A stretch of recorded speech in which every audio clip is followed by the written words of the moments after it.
Mas, infelizmente, a pregação bíblica e o ensino bíblico estão em crise.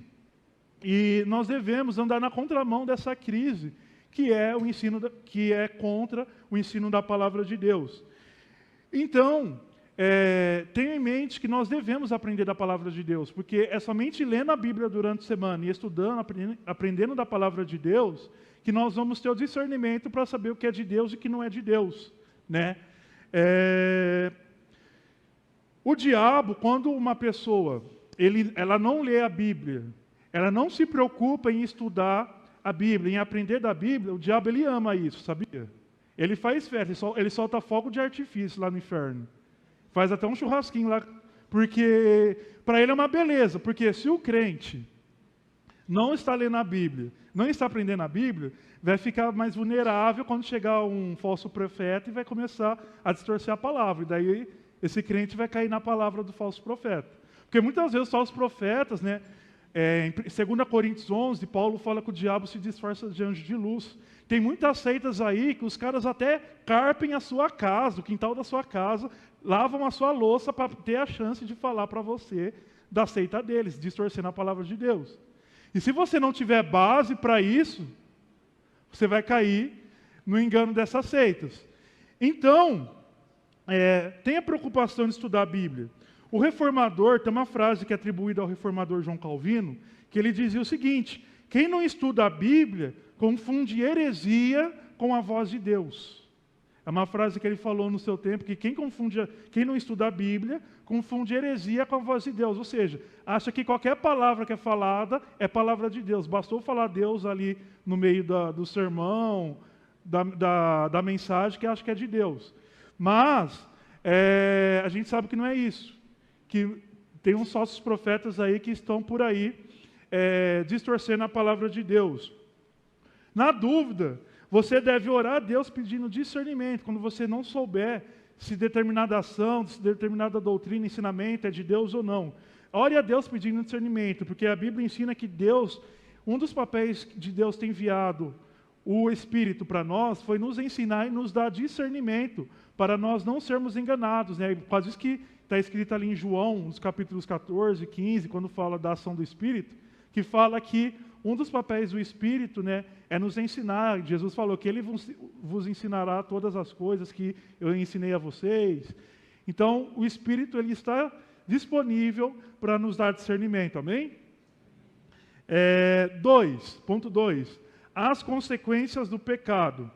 Bom, nós vemos então nesse texto, eu listei aqui algumas consequências do pecado que no próprio texto é mencionado. Em primeiro lugar, vamos pensar o seguinte: Deus criou os seres humanos, capítulo 1 e 2, seres perfeitos. E viu Deus que era bom. Toda a natureza criada por Deus era boa. Mas, a partir do momento em que o homem desobedeceu a Deus, aqui em Gênesis 3, muitas das maldades e injustiças que nós temos entre nós, como seres humanos, passaram a fazer parte das nossas vidas. Bom, em primeiro lugar, no verso 7, nós vemos que os seres humanos, que nós seres humanos, perdemos a inocência. Começamos a sentir a culpa e a vergonha. O texto fala que Adão e Eva andavam nus. Eles andavam nus, principalmente, assim, andava sem roupa nada. A própria ação de nós vestirmos roupas foi porque nós perdemos a inocência. E quando eles perderam a inocência, eles começaram a sentir culpa e vergonha. Essa culpa e vergonha, todos os seres humanos, a partir de então, têm essa culpa e vergonha dentro de si. É por causa disso que nas religiões antigas, né, da antiguidade, até muitas de hoje, tem os sacrifícios que os homens oferecem para apaziguar o Deus da sua crença, porque tem dentro de si esse sentimento, muitas vezes, de culpa, de que tem algo errado, impedindo ali o relacionamento dele com o mundo sobrenatural. E essa culpa, então, que os seres humanos têm, passou a existir entre nós a partir da queda. Por conta disso, os seres humanos tentaram fazer várias tentativas, né, de expiação. Expiação nada mais é do que tentar oferecer sacrifícios para apaziguar os deuses. Uma outra consequência do pecado que nós vemos nos versos 12 e 13 é o que eu coloquei aqui de terceirização da culpa. A gente passou a terceirizar a culpa. Então, quando Adão e Eva pecaram, Deus veio passear no jardim e Deus perguntou para Adão: Adão, onde você está? E Adão estava escondido, né? E daí ele falou: não, Senhor, eu vi que eu estava nu, e daí eu me escondi para o Senhor não me ver. E Deus perguntou: quem falou que você estava nu?